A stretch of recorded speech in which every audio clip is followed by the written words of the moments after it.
Welcome to Aging Insight with your host, John Ross and Lisa Shoalmire. This program is brought to you by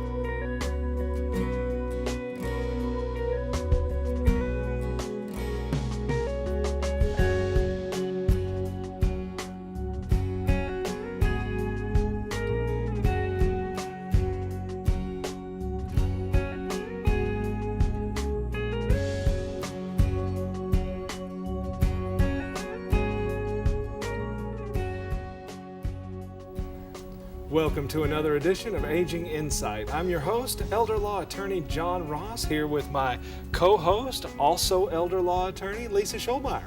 And we are practicing elder law attorneys here in the Arklatex.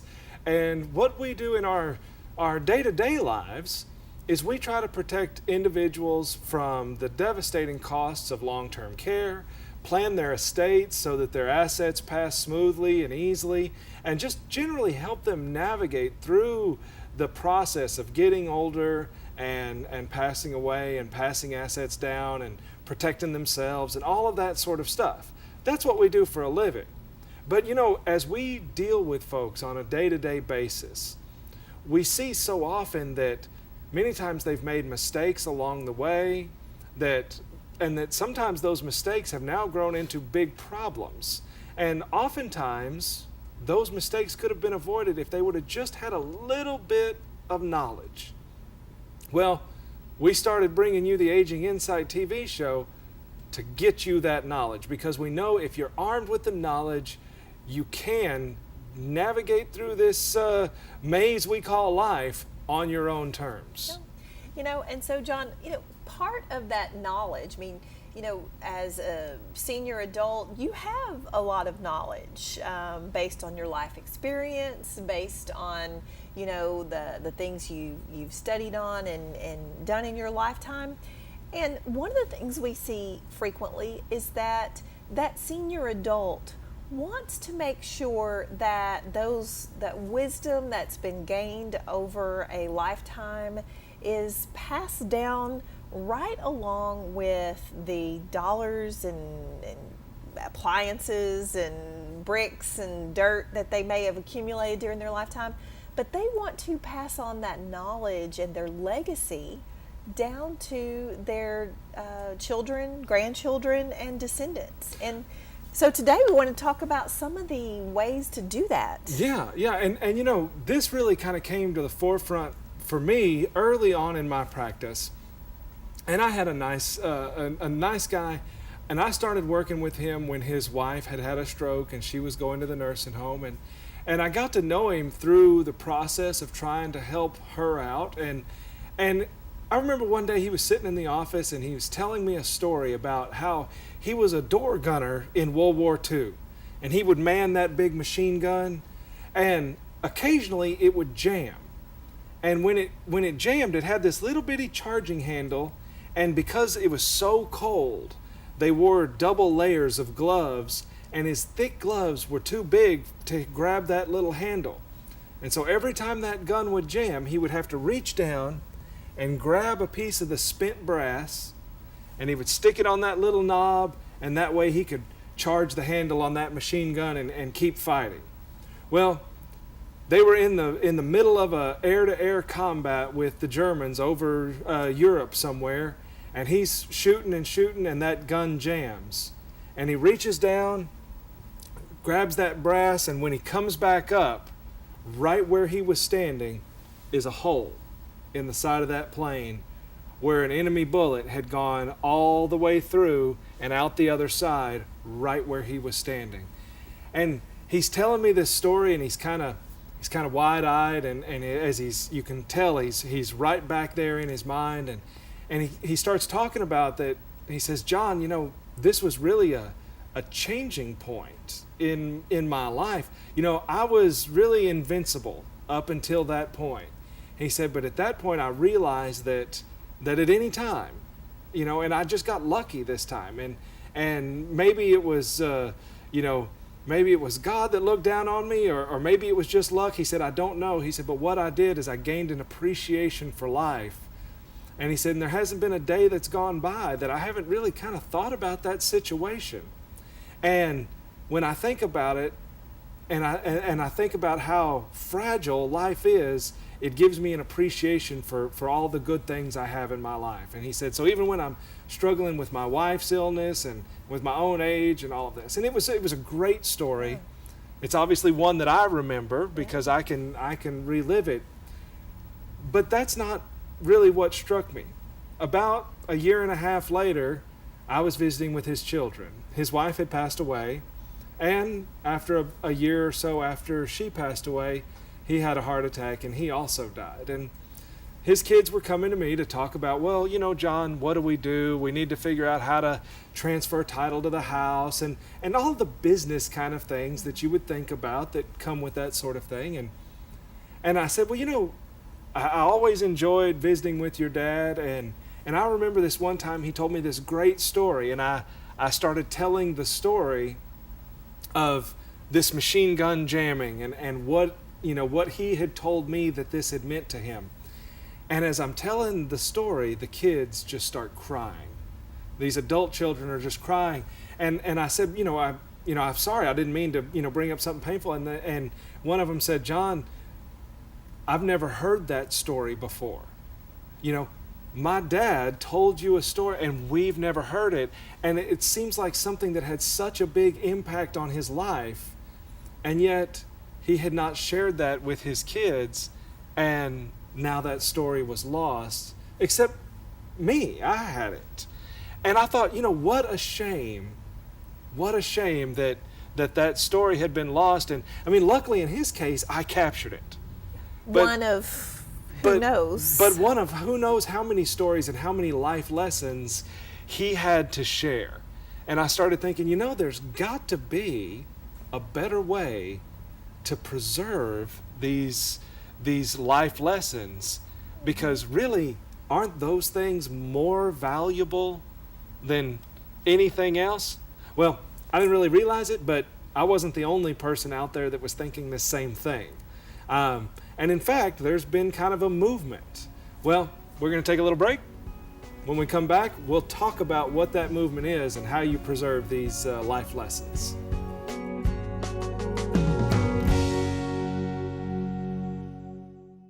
Hi, I'm John Ross, elder law attorney and board member for the Alzheimer's Alliance, and welcome to Our Place. Our Place is a day program designed to provide rest and relief for the caregivers of people with Alzheimer's and related dementias.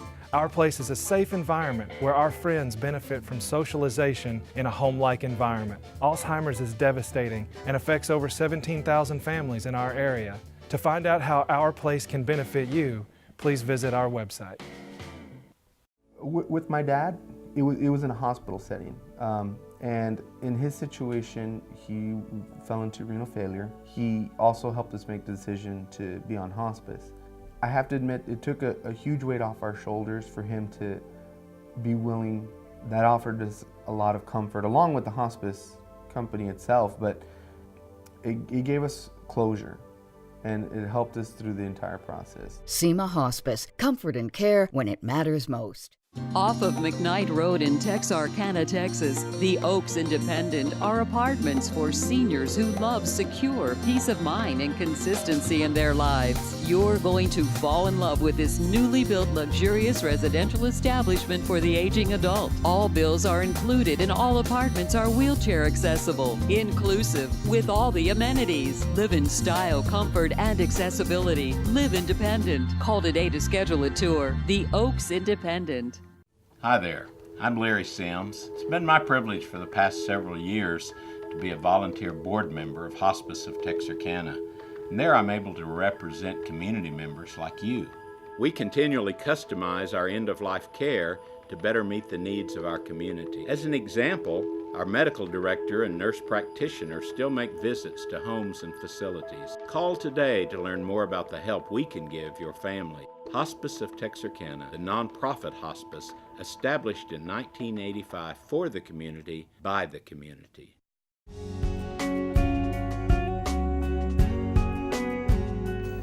Welcome back to Aging Insight. I'm John Ross here with Lisa Shoalmire, and today we're talking about passing on a legacy that's really more than just your stuff. You know, sometimes people get caught up with their stuff, and they're so worried about who's going to get the fishing poles and the grandfather clock in the living room that they forget about the real value. The things that, at least in my opinion, the thing that has the most value is what you've learned as a member of this planet, of this species, you know, this human race, all of those life lessons, those morals and values, that if you can pass those on, to me, that's something that really has value. Well, and that's right. And before the break, John, you were talking about you're not the first person to think about that. And in fact, you know, what we're talking about here is something that has come to be known as an ethical will. And that is where a person, you know, takes the time to perhaps write out stories or nuggets of wisdom or something that impacted their life that they want to make sure and pass to the next generation. And this ethical will, so to speak, you know, the idea really originated with the Jewish community and the Hebrews way back in the day, and that this ethical will was a mode to transmit that wisdom and stories from one generation to the next. And so we've kind of taken our little modern twist on it, but you know, frankly, it is something that probably takes a little more thought than just who gets the antiques and the dollars in the bank. Right. Now, so that you're not confused, we're not talking about a will, like in the traditional sense of what most people think about. An ethical will, the idea behind an ethical will is what you're doing is you're passing on wisdom. You're not passing on assets. And so these are two different things. You know, a will that you use to pass on property and things like that, it has to meet some pretty formal requirements. It has to either be in your handwriting and signed by you, or if it's not in your handwriting, it has to have witnesses and all kinds of different things. That's not what we're talking about. There's really no set structure for an ethical will. The idea behind it is for you to tell whatever it is that you feel like needs to be told, so that those folks that you leave behind can learn this lesson or learn these lessons for you. Now, this can be included with things, you know, you might have it along with your will or your powers of attorney and stuff like that, but they're separate things. So that's kind of the first piece, is that it's something completely different. And we're not talking about an enforceable legal document. No. You know, that's not really the goal with all of this, is to create something that's binding. That's what regular wills are for.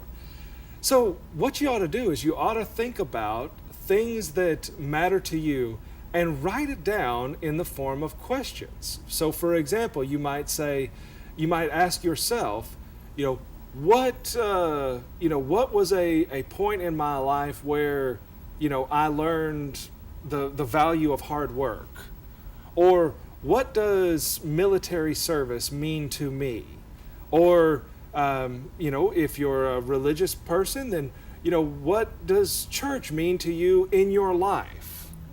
All of those sort of questions, and then answer them for yourself. Well, you know, and it's interesting, John, because over the years I have noticed the publishing industry has often come out with little workbooks and things where, you know, a book for my granddaughter, and it's usually a little fun thing about, you know, when I was your age, you know, movies cost how much to go see, or, you know, the best thing to do on a Saturday afternoon was, you know, something, and that was a way for a grandparent to share, you know, their history with that grandchild.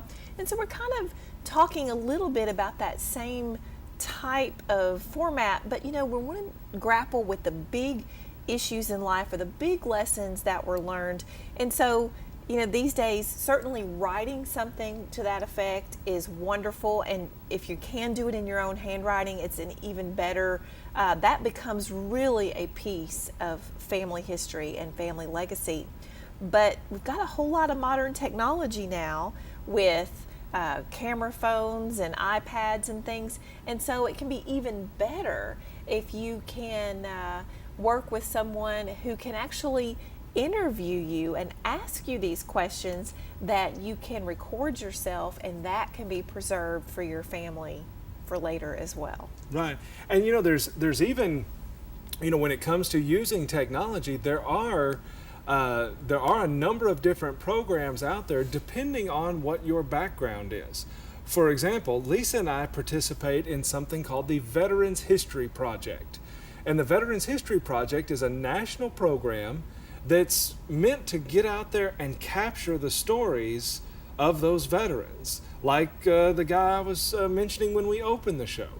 And the idea is that somebody like an attorney who has good interviewing skills can sit down with that veteran in the presence of a court reporter or a videographer and interview them. And not only is that record preserved for the family, but at least in the case of the Veterans History Project, a copy of that also goes to the National Archives and becomes a part of the American History Museum up there in Washington to be preserved forever. So there are some different technologies out there. Now, again, there's different pieces to this and different ways you might want to think about it. And so I think what we'll do is we'll take our last break, and then we'll come back and we'll talk about some things you want to include, some things maybe you don't want to include, and some other pieces to this puzzle. So stick around. All our moments should be cherished. SEMA Hospice provides comfort care when you need it most with compassion, dignity, and respect. Along with Jordan Health Services, SEMA Hospice provides compassionate continuity of care. SEMA Hospice, comfort and care when it matters most. As things get older, they require more care. This car and I have seen a lot of miles together, but because I take care of her, she runs just like she did in 1955. That's why I chose the Wadley Senior Clinic with an individualized care plan designed just for me and a convenient location off Jefferson Avenue. They have everything to keep me running like new. It's not about the miles, it's about the journey. Let the Wadley Senior Clinic keep you happy, healthy, and cruising down the road of life. Hi, I'm John Ross, elder law attorney and board member for the Alzheimer's Alliance, and welcome to Our Place. Our Place is a day program designed to provide rest and relief for the caregivers of people with Alzheimer's and related dementias. Our Place is a safe environment where our friends benefit from socialization in a home-like environment. Alzheimer's is devastating and affects over 17,000 families in our area. To find out how Our Place can benefit you, please visit our website. From our first moments to our final days, life's journey should be remembered free of burden and worry. Families should be cherished. SEMA Hospice provides comfort care, dignity, and respect. Learn more about SEMA Hospice at semahospice.com. SEMA Hospice, comfort and care when it matters most. Welcome back to Aging Insight. I'm Lisa Shoalmire, and I'm here with John Ross. And today we're actually kind of talking about something a little bit different than our usual fare, and we're talking about preparing and leaving behind something called an ethical will. And this ethical will has nothing to do with your property or assets, but it has everything to do with the legacy that you are going to leave behind, and the wisdom and lessons learned and the important things that you've discovered during your life that you would want to pass on to your children, grandchildren, and beyond. So, John, the first thing about an ethical will is it seems a bit overwhelming to think about writing down or preserving those life lessons. Certainly. Learned over that lifetime. Yeah, so there's a couple of ways that you can go about this. One, if you're if you're the kind of person that maybe when they were a teenager kept a journal and and wrote things down. One thing is you can just periodically over time maybe have a little book that you set next to the bedside table or something, and as thoughts come to you, you can jot them down, and as you get more and more of those, then at some point maybe you can start to organize them as you get a collection of these thoughts. Well, and that's not uncommon, because we often deal with clients who are very concerned about who's going to get what knickknacks in the house, and a certain figurine means something special to a certain niece, and so they give a lot of thought to those kind of things, and it is a process that's no different than the ethical will that we're talking about here. Don't get overwhelmed and think that you should sit down on a Tuesday afternoon and start to finish put down your life lessons and wisdom, but little bite-sized chunks are really a better way to approach it. Right. Now, there's also plenty of information out there on the internet where they have sample questions and sample ethical wills that you can use as a guide to maybe help organize some of your thoughts. So another option is to reach out there online, but a third option, and this is one that not a lot of people think about, is somebody like an elder law attorney. As I was explaining to a client the other day, Lisa, I said, you're going to go through the loss of a parent and the loss of a spouse once, twice in your lifetime. I go through it 3 times a day, helping those families navigate through this. And, there's a lot of things I've learned over that process just by experience of talking to people and learning about them and learning what their wishes and desires. So you can always seek out the guidance of somebody who's a professional in the business of getting, information out of folks. And we can help you. In fact, in our practice, we have a list. It's about 3 pages long of questions that you might consider asking yourself to help guide you through the process of creating that sort of ethical will. Yeah. One other thing is, you're thinking about ethical wills and writing things down.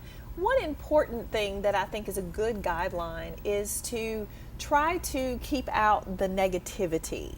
If, for instance, if you have a child or a grandchild that has just really disappointed you through their choices and actions, and maybe they have fallen away from the religious training that you brought them up in, or maybe they've just made really poor choices about their actions and had criminal entanglements, an ethical will is not the place to take that one child to task and to express your disappointment or something really negative about that child, because this ethical will is a piece of family legacy that we want to last past just the next generation. And sometimes if you go negative on something, it can really impact the total impact of that ethical will that you're leaving behind. So think carefully about including those negatives and disappointments in that will. That's not really what we're aiming for. Yeah, this is where you might get somebody else to take a look at it, because the way you've presented it may sound different than the way that reader reads it. Mm-hmm. Because it's one thing to say, in my heart of hearts, I hope you'll attend church every Sunday and find the strength in the faith that I had during my lifetime. That's a very positive message, as opposed to, I can't believe you never go to church anymore. So you'll find that positive message. Use this as a tool. Now, in addition to not being negative in this, again, I mentioned that this is not a legal document, but it does tie into them. Because, for example, you might have personal issues about how you want to die and about the quality of your death and the dignity that you want during the death process. Now, actual decision making through the death process is done between the person you appointed as a medical power of attorney, and a document called your living will, which says whether or not you want life support and that sort of thing. That's not what we're talking about. But it's certainly nothing wrong with including things in the ethical will about, dignity was always a big part in my life, and so I want that preserved through the death process. Or, I never wanted to be a burden on other people, and so, don't let me be a burden. Let me pass smoothly and easily, if that's what it means to you. So those two things can come together. And the other one, Lisa, really is, if you can speak from the grave, a lot of times that can head off that family fight before it ever starts. Yeah, so once again, that ethical will can sometimes even have that impact on your legal estate from the standpoint of while the ethical will is in and of itself not a legally enforceable document, sometimes the gravity of it may cause your beneficiaries and family members to really think again about the pettiness of, disputing a piece of, over a knick-knack at the house. And, maybe it'll just bring everybody up to a higher level. And you might have a will that says, well, I leave the fishing pole to Timmy and the clock to this other person. But, we've certainly seen lots of people fight about those sort of decisions. But imagine that separate from that is a letter that says, I've made this will and it leaves some different stuff to different people, but none of that stuff has the value that y'all as a family have together. And so don't let the stuff impede your love for one another and having a joyful Christmas and Thanksgiving long after I'm gone. And that actually, in many cases, can stop that fight before it happens. Yeah, no, it really is amazing what that respect and reminder from that patriarch or that oldest member of the family can do, and it does have an impact on the younger members. That's right. So as with always, we appreciate you watching, and if you have additional questions, you can always call in to our live radio show, Aging Insight Radio, which is every Saturday at noon on 107.1. You can reach us out on the internet on Facebook. And you can catch a back episode of our show right here on the KLFI website. That's right. So look for us out there. We'll see you next time. Bye-bye. Thank you for joining us for this week's Aging Insight program with John Ross and Lisa Shoalmire. This program is made possible